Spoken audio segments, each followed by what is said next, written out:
குறைந்த விலை நிறைந்த தரம் தங்கள் தேவைகள் அனைத்தும் ஒரே இடத்தில். ஜெயச்சந்திரன். ஆச்சி ராயல் குலோப் ஜாமுன் பேக்ஸ் ஒன்று வாங்கினால் ஒன்று இலவசம். GT Holidays, South India's #1 travel brand. You know you are special when you're with GT Holidays. கோவையை சேர்ந்த ஸ்ரீமத் விஸ்வலிங்க தம்பிரான் என்பவர் 2018 ஜூலை மாதம் முதல் தம்பிரான் சாமியாக சேவை செய்து வருகிறார்.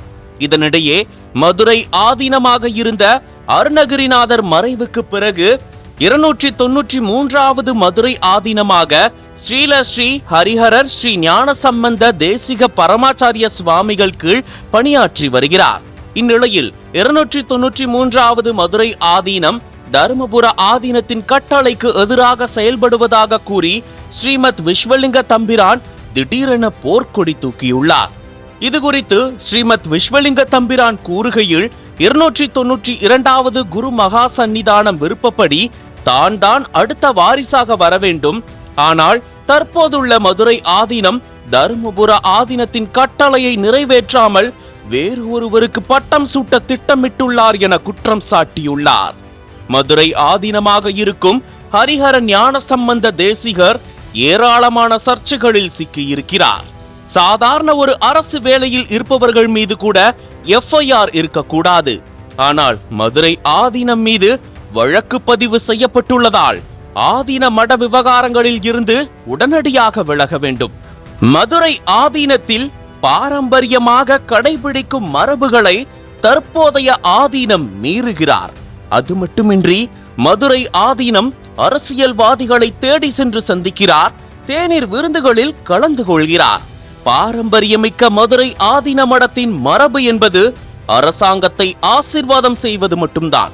ஆனால் சைவத்தையும் தமிழையும் வளர்க்கும் பணியை தவிர மற்ற அனைத்து வேலைகளையும் தற்போதைய ஆதீனம் செய்து வருகிறார். அது மட்டுமின்றி ஆதீனத்தின் சொத்துக்களை விற்பது, கோயில் உண்டியல் பணத்திற்கு கணக்கு காட்டாதது என அவர் மீது ஏராளமான குற்றச்சாட்டுகள் உள்ளது என ஸ்ரீமத் விஸ்வலிங்க தம்பிரான் பகீர் கிளப்பியிருக்கிறார்.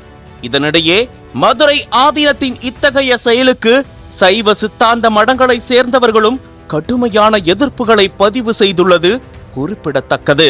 சாமி வணக்கம் சாமி. மதுரை ஆதீன மண்டலத்தில் நேற்று நீங்கள் உண்ணாவிரதம் இருக்க போகிறதா சொன்னீங்க. அது காவல்துறை தடுத்தாங்க. என்ன நோக்கம், எதனால் உங்களுக்கு இந்த அளவுக்கு போராடுறது அளவுக்கு நீங்கள் வந்துட்டீங்க? இப்போ மனு கொடுத்து கலெக்டரேட்டில் மனு கொடுத்துருக்கீங்க. என்ன நடந்தது? அதாவது 2018 நம்ம 292 சன்னிதானத்துக்கிட்ட தீட்சை வாங்கி நம்ம அங்கே தம்பிரான் சாமியாக இருக்கோம். பல சேவைகள் செஞ்சுருக்கோம். சன்னிதானத்துக்கு பிடித்த தம்பிரானாகவும் இருந்திருக்கோம். இந்த காலகட்டத்தில் நான் போய் 1 வருஷம் கழித்து இவரை திருவாவடுதுறை ஆதீனத்திலேருந்து இவரை கூட்டிகிட்டு பட்டம் கட்டி வச்சாங்க. அதுக்கும் நான் எந்த மறுப்பு சொல்லலை, அப்படியே கூட தான் இருந்தோம். 3 வருஷம் அவரும் இளவரசராக இருந்தாங்க. அவர் கஞ்சனூரில் கொண்டே அவங்க வச்சுட்டாங்க. அதுக்கப்புறம் என்னன்னா, பதவி இல்லைனாலும் தம்பிரான் சாமி கூடயே இருக்காங்க, எங்கேயும் எதையுமே எதிர்பார்க்காம நான் சேவை செய்கிறேன் அப்படிங்கிறதுனால நிர்வாகம் கொடுத்தாங்க. அது மட்டும் இல்லாமல் பூஜைகள் நான் போனதுலேருந்தே சன்னிதானம் என்ன பூஜை மடத்தில் செய்யணுமோ அந்த பூஜைகளும் நானே தான் செஞ்சுட்டு இருந்தேன். இளவரச சாமிகள் அங்கே இருந்ததுனால நம்ம இதை தொடர்ந்து பண்ணிக்கிட்டு இருந்தோம். ஒரு காலகட்டத்தில் சன்னிதானம் ரொம்ப உடம்பு சரியில்லாமல் போய் 2021 ஆகஸ்ட் 13 மகா சமாதி அடைஞ்சாங்க. அதுக்கப்புறம் இப்போ இருக்கிற சன்னிதானம் பதவிக்கு வந்தாங்க. இவர் கூடயும் 1 வருஷம் ட்ராவல் பண்ணோம். நல்லபடியாக தான் போயிட்டு இருந்தது. ஒரு 6 மாதம் வரைக்கும் நல்லா இருந்தது. அதுக்கப்புறம் நான் இங்கே இருக்க வேண்டாம், நீ வெளியே போ, உனக்கு நான் பட்டம் கட்டி வைக்க மாட்டேன், நீ வெளியே போயிடணும், இல்லைன்னா வெளியேறு, நான் கொஞ்ச நாள் கழிச்சு கூப்பிட்றேன் அப்படிங்கிற மாதிரி தொடர்ந்து சொல்லிக்கிட்டே இருந்தாங்க. அதனால் சரி, ஒரு வயதானவர் சன்னிதானம் நிம்மதி இல்லைன்னு சொல்கிறாங்க, என்னால் இல்லைன்னு சொல்கிறாங்க, அதனால் வெளியிலேருந்து பணிகளை செய்வோம் அப்படிங்கிறதுனால நான் வெளியிலேருந்து ஒரு 3 வருஷமாக பணிகளை செஞ்சிட்ருக்கோம். இப்போ என்னென்னா, வேறொரு நபரை பட்டத்துக்கு கொண்டு வரதுக்கான முயற்சிகள் நடக்குது. தருமபுர ஆதீனத்திலேருந்து வெளியே வந்தவர் இப்போ மதுரையில் சன்னிதானத்திட்டு இருக்காங்க. அவரும் திருநெல்வேலிக்காரங்க தான். அப்போது எங்களுடைய குருநாதர் 292 காலத்தில் பார்த்தீங்கன்னா, இளவரசர் எப்பெல்லாம் மதுரை ஆதீனத்துக்கு வராங்களோ அப்போல்லாம் சொல்லுவாங்க, 2 பேரும் ஒற்றுமையாக இருக்கணும்ப்பா, இவருக்கு அடுத்ததெல்லாம் நீ பண்ணி வை, இவருக்கு வர வேண்டியது தான் உனக்கு கொடுத்துட்டோம், வேறு சூழ்நிலையினால கொடுத்தாச்சு, ஆனால் 2 பேருமே இருக்கணும்னு சொல்லுவாங்க. இதையும் தாண்டி என்ன சொல்லுவாங்கன்னா, 2 பேர்த்துக்குமே இளவரச பட்டங்கள் எனக்குமே சேர்த்து கட்டிடலாம், 2 பேர்த்துக்குமே இருக்கட்டும் அப்படிங்கிறதோட முயற்சி பண்ணாங்க. ஆனால் உடல்நிலை சரியில்லாதனால அது அப்படியே தள்ளி போயிட்டே இருந்தது. அப்போது இப்போ வேறொரு நபரை கொண்டு வராங்கிறதுனால எங்கள் சன்னிதானம் என்ன சொன்னாங்களோ அந்த உணர்வு இருக்கும் இல்லைங்களா? ஏன்னா ஒவ்வொரு தடவையும் சொல்லும் போதும் தம்பரா என்னுடைய காலத்துக்கு அப்புறம் உன் காலத்தில் வந்து இந்த மாதிரி விஷயங்கள்லாம் செய்ப்பா அப்படிம்பாங்க. அது உதாரணத்துக்கு பார்த்தீங்கன்னா எங்களுடைய ட்ரெஸ் கோடு, துணி எப்படி கட்டணும் அப்படிங்கிறது கூட சில மார்க்குகள் இருக்குது. சன்னிதானம் வந்து நான் தருமபுரத்துலேருந்து தம்பரானா வந்ததுனால இந்த வேஷ்டி கட்டுறதெல்லாம் சிலது அப்படியே பழகிட்டேன்ப்பா. ஆனால் உன் காலத்தில் வந்து நம்ம ட்ரெடிஷன் என்னவோ அதுதான் ஃபாலோ பண்ணணும், அது எப்படி கட்டணுங்கிறது கூட சொல்லி கொடுத்துருக்காங்க. அதனால் நீ வரும்போது அந்த மாதிரி பண்ணு அப்படின்னு சொல்லியிருக்காங்க. சில பூஜை முறைகள் எங்களுக்குன்னு இருக்குது. இந்த குழு காட்சியெல்லாம் நடத்தும்போது பார்த்தீங்கன்னா மற்ற ஆதீனங்களில் பக்கத்தில் சிவலிங்கம் வச்சு தான் பண்ணுவாங்க. இப்போ எங்களுக்கு வந்து மதுரை ஆதீனத்தில் என்னென்னா வலது காலினுடைய கட்டை விரலில் மஞ்சள் பூசி அதை சிவலிங்கமாக வச்சு தான் வழிபடணும் அப்படிங்கிறதெல்லாம் சம்பிரதாயம். அந்த மாதிரி இப்போ இருக்கிற சன்னிதானத்துக்கு சொல்லி கொடுக்கறது இல்லாமல் அவருக்கு அந்த விஷயங்களும் தெரியாது, எனக்கு சொல்லி கொடுத்து அதெல்லாமே உங்கள் காலத்தில் இதெல்லாம் பின்பற்றணும் அப்படிங்கிறதெல்லாம் சொல்லி வளர்த்திருக்காங்க. அப்போ இப்போ வந்து அது இல்லை அப்படிங்கும்போது பெரிய ஒரு ஏமாற்றமாக இருக்குது. ஏன்னா எனக்கு ஏமாற்றம் எனக்கு தேவையில்லை. இந்த சன்னிதானம் வந்து அந்த தமிழ் மரபுப்படி நீங்கள் செய்கிற நீங்கள் சொல்ல இந்த சடங்குகள்லாம் பின்பற்றுறாங்க. நிறைய விஷயங்கள் செய்யறதில்லை அப்படிங்கிறத நான் தெரிஞ்சுக்கிறேன். உதாரணத்துக்கு பார்த்தீங்கன்னா சாதாரணமாக திருஞான சம்பந்தர் வரும்போது கூட அந்த சாமியோட சிலை ஊர்வலம் வரும். அந்த மடத்துக்கு முன்னாடி வரும்போது அது 3 சுற்று சுற்றி நெடுஞ்சான்கடையாக விழுந்து வணங்கி சன்னிதான அந்த திருஞான சம்பந்தருடைய சிலையை உள்ளே கொண்டு வரும். அது கூட இந்த தடவை வணங்கலை அப்படின்னு சொன்னாங்க. அது மட்டும் இல்லாமல் உள்ளே வந்ததுக்கப்புறம் கூட உங்களை யாருக்கு கொண்டு வர சொன்னால் அதெல்லாம் தேவையில்லைங்கிற மாதிரி பேசினாங்கன்னு கூட செய்திகள் கேள்விப்பட்டோம். அதே மாதிரி சாயரட்ச கட்டளை, நம்ம உஷா கால கட்டளை இருக்குது, அது இவர் வந்து தான் ஆரம்பித்தார் பண்ணாங்க. ஆனால் இப்போ அதுவுமே 3 மாதமாக எனக்கு தேவையில்லை, மாதம் 80,000 ரூபா கட்டணும் வேண்டாம்னு சொல்லிட்டாங்க அப்படின்னு சொல்லி கேள்விப்பட்டோம். அப்போ இந்த மாதிரி மரபுகளை வந்து தொடர்ந்து செஞ்சாதான் அது நல்லாயிருக்கும். அதுக்காக தான் வாடகை இதெல்லாமே வருது, அதை வச்சு தான் செய்யணும். அந்த நிர்வாகம் பண்ணுறது தான். இல்லை உங்களை வேணான்னு சொன்னதுக்கு காரணம் என்ன இருக்கு? புதிய உங்களுக்கு பதில் இன்னொருத்தரை கொண்டு வராது. அவர் திருநெல்வேலி இருக்காரு. ஆமாம், திருநெல்வேலி இருக்காரு. அவர் எப்படி எந்த பின்புலத்தில் அவர் வர்றாரு? இல்லை, அவங்க 2 பேரும் ஒரே ஊருக்காரங்க அப்படிங்கிறதுனால இந்த சன்னிதானமும் அவர் ஒரே ஊருக்கு, அதுக்காக கூட இருந்திருக்கலாம். அவங்களுக்குள்ள எப்படிங்கிறது தெரியல. ஆனால் என்ன வேண்டாம் அப்படின்னு சொன்னதுக்கு காரணம் 292 சன்னிதானம் எங்கள் 2 பேர்த்தையும் ஒன்றாவே இருக்கணும், எதாக இருந்தாலும் கலந்து செய்யுங்க, தம்பரான கூட பூஜைக்கு கூட தம்பரான் இல்லாமல் நீ செய்ய வேண்டாம்னு சொல்லுவாங்க. இப்போ சமீப காலமாக இந்த ஆதீனம் வந்து அரசியல் சார்ந்து இயங்க ஆரம்பிக்கிறாரு. பாஜக சேர்ந்தவங்க வர்றாங்க, எல்லோரும் நடக்குது. இப்போ சமீபம் ஒரு மதம் சார்ந்து மத வெறுப்புணர்வு சார்ந்து ஒரு ஒரு ஒரு இது சொல்லிட்டாரு. அதை கார் மோதனதை வச்சு தொப்பி போட்டு தாடி வச்சுருந்தாங்க அப்படிங்கிற மாதிரி. அதனால இப்போ வழக்கு ஆயிடுச்சு. இந்த மாதிரி சன்னிதானங்களில் இந்த மாதிரி பேசி இதுக்கு முன்னாடி நடந்ததில் யாராச்சும் இந்த மாதிரி நடந்திருக்கா? வழக்கு இதுக்கு முன்னாடி உள்ள சன்னிதானங்களுக்கு வழக்கு, அரசு வழக்கு இருக்கா? என்ன காரணம் இவர் பேசுறதுக்கு பின்புலம் என்ன? அதாவது என்னன்னாங்க, ஆதீனத்துக்குள்ள போலீஸ்ன்னு வந்தால் சன்னிதானத்திட்ட வந்து விழுந்து வணங்கி திருநீர் வாங்கறதுக்காகவும் சன்னிதானத்துடைய பாதுகாப்புக்கு தான் வந்து நான் பார்த்துருக்கேன். ஆனால் இந்த மாதிரி போலீஸ் வந்து விசாரணைக்கு வந்ததுங்கிறதே மிகப்பெரிய வருத்தமான விஷயம். ஏன்னா சன்னிதானம் ஒவ்வொரு விஷயம் பார்த்து கரெக்டாக பேசியிருக்கணும். அது கூட இருக்கிற நபர்கள் வச்சு அதான் சொல்லி ஒவ்வொரு பேட்டிலும் சொன்ன சன்னிதானம் குழந்த மாதிரி அவங்க என்ன சொல்கிறாங்க உடனே கேட்டு ஏதாவது பண்ணிடுவாங்க. அப்படி தான் ஏதோ மாட்டிக்கிட்டாங்க சன்னிதானம். யாரோ சொல்கிறத கேட்டு தவறான விஷயத்த வெளியே சொல்லிட்டாங்க. அது வந்து அவராக புரிஞ்சிருக்கணும், இதெல்லாம் நடக்கக்கூடாதுங்கிறது அவரே தெரிஞ்சிருக்கணும். ஏன்னா வழக்கு ஜாமீன் அப்படிங்கிறதெல்லாம் நாங்களாம் விழுந்து வணங்கக்கூடிய இடம் அந்த சிம்மாசனம். ஏன்னா 2000 வருஷம் பாரம்பரியம். ஏன்னா எங்கள் 290 இப்போ அவர் வந்து தொடர்ச்சி அப்படி நடந்துக்கிறது வந்து இந்த தமிழ் மரபுப்படி பல நூற்றாண்டுகளாக உள்ள மடங்களை வந்து முடுக்கிறது வந்து சனாதன இதுக்கு மாற்றுறதுக்கு மாதிரி ஒரு இது நடக்குது, சூழ்ச்சி நடக்குதுன்னு எல்லா திராவிட கட்சிகள் திராவிட இயக்கங்கள்லாம் சொல்கிறாங்க. அப்படி நடக்கிறதுக்கு வாய்ப்பு இருக்கா? மாற்றுறதுக்கு சான்ஸ் இருக்கா? இல்லை, அது இண்டிவிஜுவலாக ஒரு வேளை அவங்க மாறுறதுக்கான வாய்ப்புகள் இருக்குது. அவங்க எப்படி என்ன நடக்குதுன்னு தெரியல. ஏன்னா 3 வருஷமா கூட இல்லாதனால அங்கே என்ன நடக்குது அப்படிங்கிற விஷயத்த தெரியல. ஆனால் அந்த பாரம்பரியம் எதுக்காக அந்த பீடத்துக்கு வந்தோமோ அந்த விஷயத்த அவர் குறிக்கோளாக இருந்து அந்த பணிகளை சிறப்பாக செஞ்சாவே ரொம்ப அற்புதமாக இருந்திருக்கும். வேறு எந்த வேலையும் செய்ய வேண்டியதில்லை.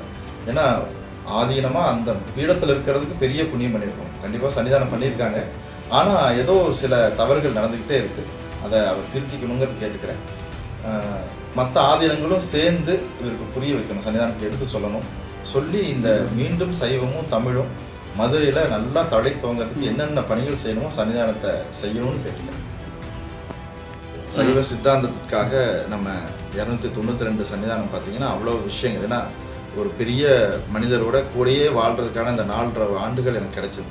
அப்போ பல விஷயங்கள் சொல்லி கொடுத்து அடுத்த காலகட்டத்தில் ஒரு நல்ல ஆதீனங்களை சன்னிதானங்களை கொண்டு வரணுங்கிறதுக்காக எங்களெல்லாம் தயார் பண்ணாங்க.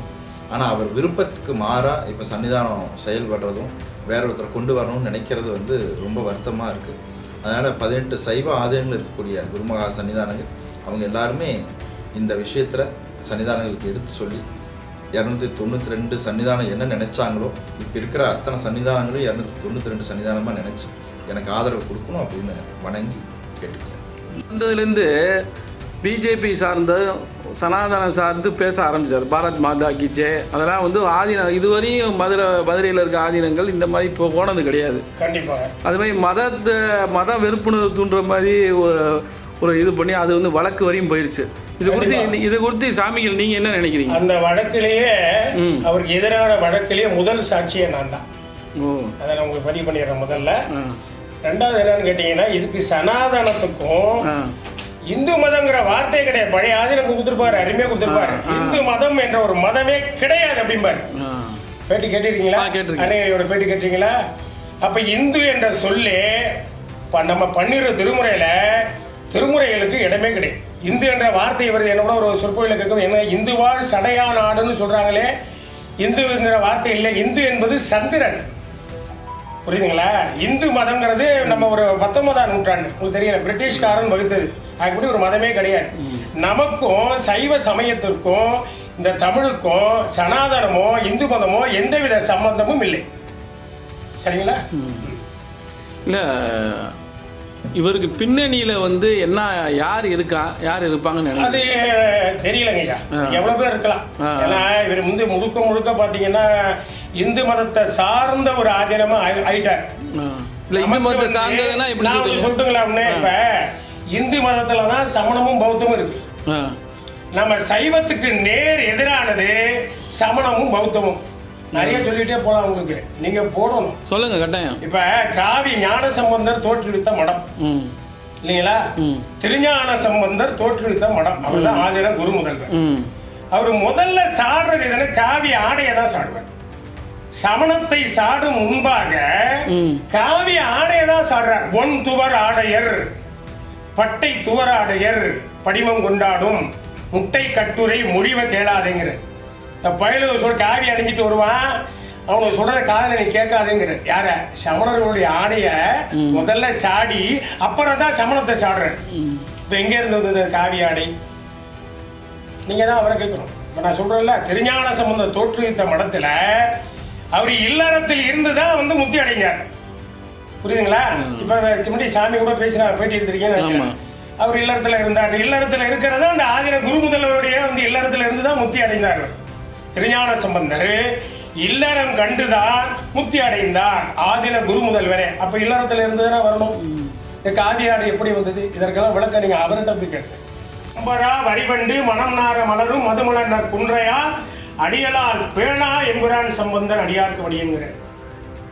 என்ன தெரியுங்களா பொருள்? பாருங்க, பம்பரா வரிவண்டு மனம் நார மலரும் மது மலர் குன்றையான், கொன்றைன கொன்றை மாலையை தரித்து கொண்டிருக்கின்ற இந்த வண்டு போய் இந்த கொன்றை மாலை தேர்லாம் அந்த வர்ணிக்கிறார். பம்பரா வரிவண்டு மனம் நார், அப்படி உனக்கும் அந்த கொன்றை மாலை. அந்த கொன்றை மாலையை தரித்துக் கொண்டிருக்கின்ற சிவபெருமான் திருவடியை தவிர வேறு எவரையும் தொடாத திருஞான சம்பந்தருக்கு நான் அடியேன் சுந்தர். அப்படி வந்த மடத்துல எப்படி இருக்கணும் ஒரு ஆதீனம்? இதெல்லாம் அவர்களாம் சொல்லணும் இல்லையா? இப்படிப்பட்ட வீடு அது. பம்பரா வரி மறுபடியும் போய் பண்ற பம்பரா வரிவண்டு மனம் நார மலரும் மதுமலர் குன்றையான் அடியலால் பேணா என்கிறான் சம்பந்தன். இப்படி ஒரு மடத்துல ஒரு மேல வழக்கு வர்ற அளவுக்கு ஆயிடுச்சு. இன்னொரு மதத்தை சொல்லி வழக்கு வந்துருச்சு. வழக்கு வந்ததுக்கு அப்புறம் போய் இவர் இன்னொருத்தரை போய் இப்ப வந்து செய்திதான் நம்ம முடிசூட்டல, நம்ம ஆதாரபூர்வமா முடிசூட்டாருன்னு தவறாக போக கூடாது. முடிசூட்டுற மாதிரி செய்தி வருதுல, வெளியில வருது. செய்யலாமா? இவரே ஒரு முதல்ல வந்து என்னன்னா, இவரே ஒரு அக்யூஸ்ட். இவர் ஆதீனம் இருக்காரு, இவர் மேலே வழக்கு இருக்கு இல்லைங்களா? இவர் மேலே வழக்கு இருக்கு. ஒரு வழக்குக்கு உட்பட்டவர் இருந்து இதே மாதிரி முதல்ல போய் இன்னொருத்தர் வந்து இவர் வந்து பதவி சூட்டலாமா? இதெல்லாம் சட்ட ரீதியாக சட்ட வல்லுநர்கள் தான் இதெல்லாம் நம்ம கேட்கக்கூடாது இல்லைங்களா? ஏன்னா சட்டம் படித்தவங்க தான், வழக்கறிஞர்கள் தான் இதெல்லாம் கேட்கணும். சட்ட வல்லுநர்கள் இதெல்லாம் ஆய்வு பண்ணி ஒரு அக்யூஸ்டாக இருக்கிறவர், ஒரு ஆதீனமாக இருக்கிறவர் அடுத்தவர் முடிசூட்டலாமா அப்படின்னு அவங்க தான் கேட்கணும். உங்கள் பேர் சாமி? சிவவே மோகன சுந்தரம் அண்ணா, தெய்வத்தமிழ் திருமுறை வழிபாட்டு இயக்கம் திருவிழா. தமிழ் மரபுப்படி சைவ சித்தாந்த மடங்கள் 18 இருக்குது. இப்போ அது நிலைமை எப்படி இருக்குது? ஆதீனம் மடம் சொன்னாலே எதற்கு தோற்றுவித்தார்களோ அதற்கு மாறுபாடாகத்தான் இப்பொழுது செயல்பட்டு கொண்டிருக்கின்றது. ஏன்னா வந்து சைவ திருமடங்கள் எல்லாமே வந்து முறையாக திருமுறைகளை வந்து அச்சிட்டு பாமர மக்கள் வரை நகரம் முதல் குக்கிராமம் வரை கொண்டு சென்று மக்களுக்கு அதை வந்து கொடுத்து போதித்து தமிழையும் சைவத்தையும் சிவ வழிபாட்டையும் உயர்த்தி பிடிக்க வேண்டும் என்பதற்காகத்தான் 18 இந்த ஆதீன மடங்களுக்கெல்லாம் வந்து தமிழ் மக்கள் வந்து தமிழின தோன்றல்கள் நம்முடைய தமிழ் மக்கள் வந்து அவங்களுடைய சொத்தையெல்லாம் தானமாக கொடுத்தார்கள். அது கொடுத்தோடைய நோக்கம் எல்லோரும் எல்லாம் பெற வேண்டும் என்ற நோக்கம்தான். அது இன்னைக்கு வந்து சமீப காலமாக 21ஆம் நூற்றாண்டில் ரொம்ப மோசமாக செயல்பட்டு போய்கிட்டு இருக்குது. யாருமே வந்து தமிழை பற்றியோ தமிழினுடைய வளர்ச்சியை பற்றியோ மொழி வளர்ச்சியை பற்றியோ தமிழ் வழிபாட்டை பற்றியோ தமிழின மக்களுடைய உயர்வை பற்றியோ இந்த நாட்டு மக்கள் நலம் பெற வேண்டும் என்பதை பற்றியோ எந்த சிந்தனையும் இல்லை. ஏதோ ஒரு வகையில் வந்து அவங்க வந்து ஏதோ பண்ணிக்கிட்டு ஏதோ ஷோ காட்டுற மாதிரி ஷோ காட்டிட்டு போயிட்டுருக்காங்களே தவிர தவறான ஒரு வழியில் போயிட்டுருக்கு. உண்மையிலே வந்து தமிழ் வழிபாட்டை வந்து ஏற்றி போற்ற வேண்டும். தமிழ்நாட்டில் இருக்கக்கூடிய அத்துணை திருக்கோயில்களிலும் தமிழில்தான் வழிபாடு இருக்க வேண்டும். அந்த வழிபாட்டு மொழி தமிழில்தான் இருக்க வேண்டும். இப்போ பள்ளி கல்லூரி என்று சொன்னால் அங்கே தமிழில் தான் அந்த பயிற்று மொழி இருக்க வேண்டும். நீதிமன்றம் என்று சொன்னால் அங்கே நீதிமன்ற வழக்காடும் மொழி தமிழாகத்தான் இருக்க வேண்டும். ஆக தாய்மொழியினுடைய வழிபாட்டு தாய்மொழியுடைய நெறியில் இந்த நாட்டு மக்கள் வந்து கற்றுணர்ந்தால்தான் அவர்கள் உயர்ந்த நிலையிலே வந்து விஞ்ஞானியாகவும் உயர்ந்த நோக்குடையவர்களாகவும் நல்ல சான்றோர்களாகவும் அறிஞர்களாகவும் ஞானிகளாகவும் யோகிகளாகவும் வர முடியும். நீ சாதாரணமாக இன்றைக்கி 21ஆம் நூற்றாண்டு எடுத்துக்கிட்டிங்கன்னா மயில்துறை அண்ணாதுரை மயில்சாமின்னு சொல்லி எடுத்துக்கிட்டிங்கன்னா அவர் சாதாரண ஒரு கிராமத்தில் இருந்து சாதாரண தமிழ் பள்ளிக்கூடத்தில் படித்தவர் தான் இன்றைக்கி ஒரு பெரிய விஞ்ஞானியாக வந்திருக்கிறார். எப்படி ஒவ்வொன்றையும் நீங்கள் வந்து நாசாவில் இருந்த இதில் நம்முடைய ஆராய்ச்சியினுடைய மையங்களில் பார்த்தீங்கன்னா தமிழ்நாட்டில் சாதாரணமாக படித்த குழந்தைகள் தான் இன்றைக்கி அவங்க பெரியவங்களாக வந்து பெரிய விஞ்ஞானிகளாக வந்து உயர்ந்த ஒரு கண்டுபிடிப்பை செஞ்சுருக்காரு. அப்படி வந்தோட நம்முடைய அப்துல் கலாம் நம்முடைய ஜனாதிபதியாக இருந்து மறைந்த அப்துல் கலாம் இப்போ இருக்க மது ஆதீனத்தை அடுத்த ஆதீனமாக வர்றதுக்கு தம்புரான் இவங்க வந்து அவங்க தான் வந்து 4 வருஷமாக இருந்தாங்க. அடுத்த ஆதீனமாக வர்ற மாதிரி இருந்துச்சு. இப்போ வந்து அவரை எடுத்துகிட்டு வேற ஒருத்தரை கொண்டு வர்றதுக்கு முயற்சி நடப்பதாக சொல்கிறாங்க. இவர் வந்து உண்ணாவிரதம் வந்து இருந்திருக்காங்க. இதுக்கு பின்னணியில் என்ன காரணம்? இந்த ஆதீனம் வந்து இந்த ஆதீனத்தோட நடவடிக்கைகள் எப்படி இருக்குது?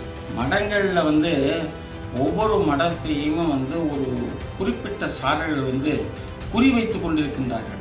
எப்படியாவது அபகரிச்சிட வேணும் அப்படிங்கிற மாதிரி. இப்போ சமீபத்தில் கூட வந்து சூர்யானார் ஆதீனம் ரொம்ப பல சிரமங்கள்லாம் பிரச்சனை.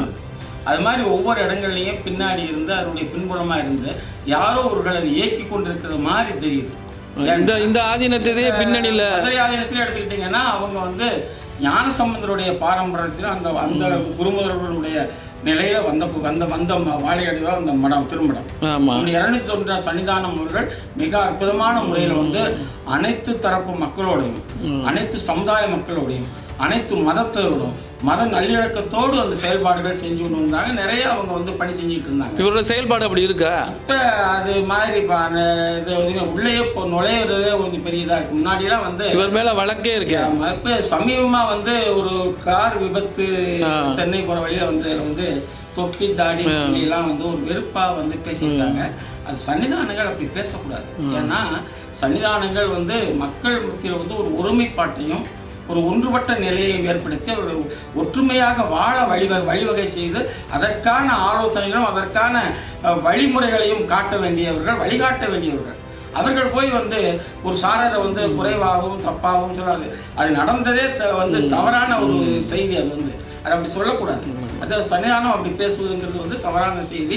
நீங்கள் இப்போ சொன்னீங்க இந்த மடங்களை வந்து ஒரு சாரார் வந்து கைப்பற்றணும்னு நினைக்கிறாங்க. அது யாரை சொல்கிறீங்க?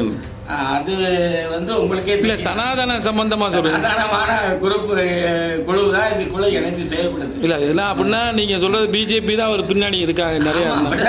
உங்களை பத்திரிகை செய்தியிலும் வந்துடுது, தொலைக்காட்சியிலும் சொல்றாங்க. அது நம்ம வெட்ட வெளிச்சமா வெளிப்படையா இல்லை என்ன காரணங்கிறேன், இதை கைப்பற்றி என்ன செய்ய போகிறாங்க? காரணம் வந்து அவங்கள வந்து ஏதோ ஒரு வகையில் அவங்கள வந்து அவங்களோடு இணைந்து கொண்டு கொள்றாங்க. அதுக்கு என்ன காரணம் இருக்குங்கிறத வந்து மக்கள் தான் அதை வந்து வெளிப்படுத்தி கொண்டு வரணும். மக்கள் சக்தியை திரட்டினா தான், மக்கள் சக்தி வந்து திரளும் போது தான் இதெல்லாம் வந்து வெளிப்படையாக வெளியே வரும்.